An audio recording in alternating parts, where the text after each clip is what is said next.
bahwa yang berkuasa berganti-ganti, iya, tetapi semua penguasa mulai Soekarno, Soeharto, Gus Dur, Megawati, SBY dan sekarang rezim Jokowi, ya, semua ingin kita semua Sabang Merauke bersatu.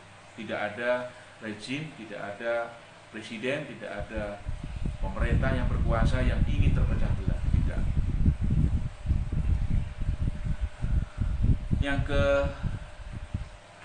Jadi masih berdiri kokoh, ya, berdiri kokoh karena Pancasila dan Undang-Undang 45 belum dirubah, belum diudik-udik. Ya. Apakah mulai runtuh? Tentu tidak. Justru terus-menerus bertahan, ya. Terus-menerus bertahan. Kalau mau runtuh tahun berapa? Merdeka tahun 45. 49 bisa runtuh karena race, ya, Republik Indonesia Serikat. Kemudian 59 bisa runtuh kalau tidak teguh dengan Pancasila dan 45.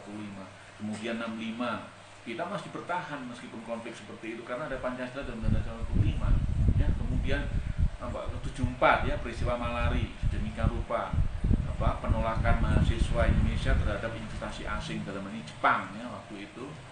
Oke, itu kalau tidak ada Pancasila dan Undang-Undang 45 bisa runtuh juga, ya. Terus kemudian 98, karena ada Pancasila dan Undang-Undang 45 kita tetap berjalan, tetap sebagai negara sampai sekarang. Bagaimana mewujudkan integrasi nasional khususnya di Indonesia? Ini pertanyaan nomor 15, ya. Bagaimana mewujudkan? Ya sudah berkali-kali. Bagaimana mewujudkan? Laksanakan saja Pancasila dan Undang-Undang 45 secara murni dan konsekuen. Istilah saya, laksanakan saja Pancasila dan Undang-Undang 45 itu secara totaliter Pancasila dan Undang-Undang 45, ya. Pertanyaan ke-16, ini apa ini? Ada angka 1 tapi tidak ada angka 2 ini, ya. Kebijakan seperti apa yang dapat dilakukan oleh pemerintah untuk menangani kasus-kasus koruptor atau kasus lainnya yang ternyata dilakukan oleh dewan-dewan negara sendiri? Wah, karena saat ini seperti tidak berlaku dan nanti terhadap rakyat kecil dan juga dewan-dewan, sehingga hukuman oke lah, namun kenyataannya banyak koruptor dari dewan-dewan negara yang dihukum namun difasilitasi VIP. Ya ironi memang, ya, banyak memang, Pak Pri tahu di beberapa tempat narapidana atau koruptor yang sudah mendapatkan hukuman itu selalu mendapat fasilitas, dan itu ironis sekali, ya.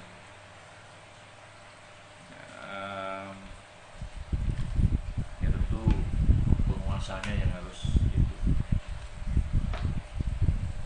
Kekuasaan itu dilahirkan dari partai politik. Partai politik di situ banyak tokoh. Ketika tokohnya didapati korupsi kemudian dihukum, nah maka ini seperti ada utang budi segala macamnya. Sesungguhnya tidak boleh itu menyakiti rasa keadilan kita, ya, sebagai rakyat Indonesia. Keadilan sosial bagi seluruh rakyat Indonesia rasanya diciderai, dikhianati. Kalau koruptor dispesialisasi mendapatkan hak istimewa, bisa belanja, bisa keluar, wah enak sekali mereka, ya. Oke, 17. Apa ini?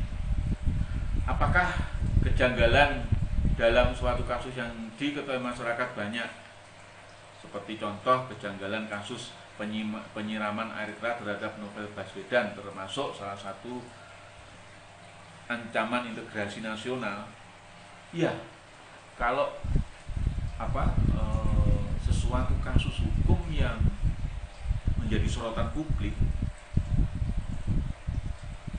itu macam-macam, ya. Karena strategis, mungkin karena tokoh, mungkin karena bagaimana. Kalau di situ ada carut marut, maka itu bisa jadi pemicu adanya penghambatan integrasi nasional. Ya solusinya, ya, tegakkan hukum sesuai hukum yang benar, jangan sesuai dengan undang-undang saja. Itu penting, Karena undang-undang saja itu belum tentu hukum yang benar atau yang hukum belum tentu hukum yang adil. Maka kalau bicara soal tegakkan hukum, maka harus berkeadilan. Tegakkan hukum, maka keadilan yang berdasarkan Pancasila dan Undang-Undang Dasar 45 begitu. Jangan hanya sekedar undang-undang, nanti celaka ini. Jadi rasa keadilan, keadilan sosial, rasa keadilan, keadilan hukum itu derajatnya direndahkan oleh hanya sebuah undang-undang yang belum tentu adil undang-undangnya. 17 ke-17 sudah ya. Maka kejanggalan kasus itu jangan sampai terjadi ya. Caranya ya kurangi penegak hukum yang buruk gitu, dikurangi. Jadi ada penegak hukum yang salah harus ada tindakan yang tegas, dipecat atau bagaimana, karena stok sarjana hukum, stok tokoh-tokoh hukum banyak ya. Penegak hukum yang seperti itu segera dipangkas saja ya. Itu solusinya, karena tegaknya hukum itu juga tergantung orangnya. Seandainya ada undang-undang yang tidak adil, kalau diterapkan oleh orang yang adil, oleh orang yang mulia, yang bagus, kualitas, sekalipun undang-undangnya tidak adil, pastilah menjadi adil karena orangnya adil.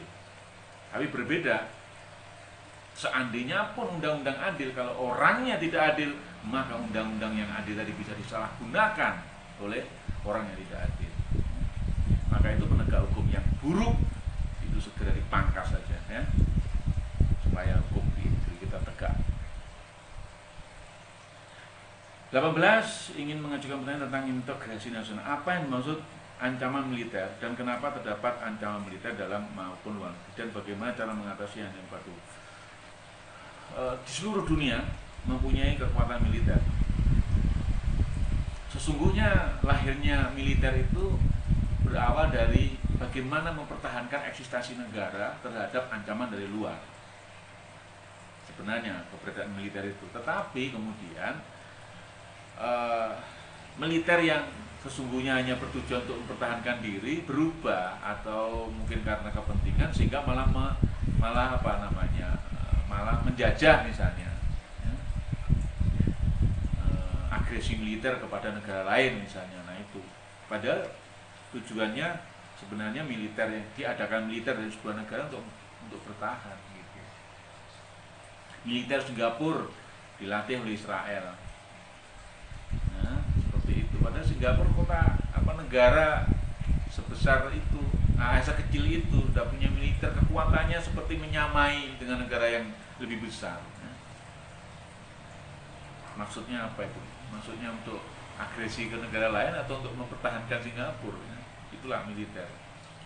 Bagaimana cara mengatasi ancaman militer? Ya dengan militer.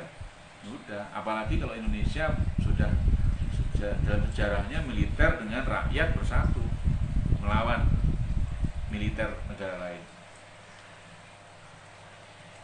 19. Bagaimana cara supaya dapat memaksimalkan usaha dalam meningkatkan faktor pendukung dan pendorong integrasi nasional serta meminimalisir faktor penghambatnya? Banyak sekali ini pertanyaannya. Bagaimana cara supaya dapat memaksimalkan usaha dalam meningkatkan faktor pendukung dan pendorong? Caranya banyak sebenarnya. Caranya ya pertama kali dan utama kita konsisten terhadap Pancasila dan Undang-Undang 45. Kedua, ucapan dan perbuatan sama. Kemudian yang ketiga, segala kebijakan juga sesuai dengan betul-betul sesuai lurus, segaris lurus dengan Pancasila dan Undang-Undang 45. Itu. Apalagi ya?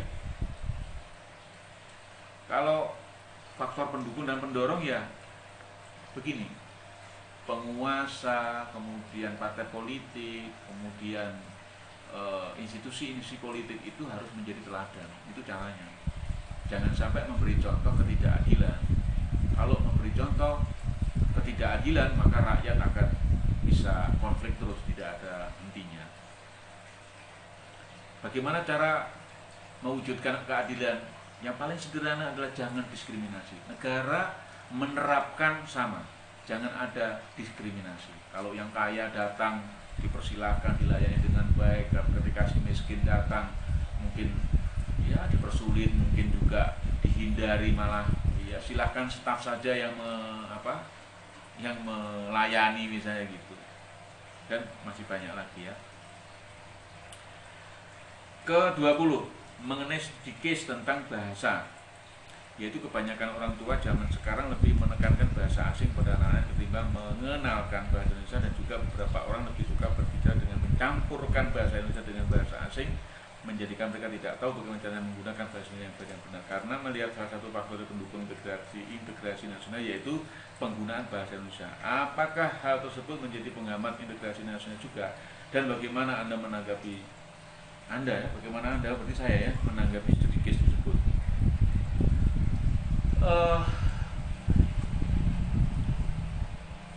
Bahasa itu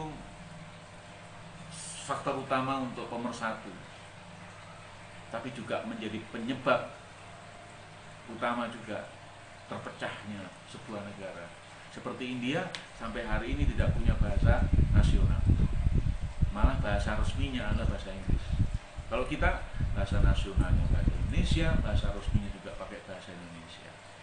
Kita sudah konsisten sekian puluh tahun, sejak tahun 1928 ya kan. Nah, maka kalau bahasa asing kita memang tidak bisa lepas bahwa kita dalam sebuah negara Indonesia ini berada di lingkungan internasional. Persaingannya bukan persaingan antar mahasiswa, persaingannya bukan antar tetangga, persaingannya bukan antar kabupaten kota, tetapi sekarang ini orang per orang sudah bisa bersaing dengan antar orang di luar negeri. Perusahaan swasta di Indonesia sudah bisa bersaing tanpa disadari, mau tidak mau bersaing pula dengan swasta dari luar negeri. Maka untuk bisa mengikuti arus dari internasional itu salah satunya dengan menguasai bahasa. Oke, 7 pertanyaan terakhir saya jawab di video berikut.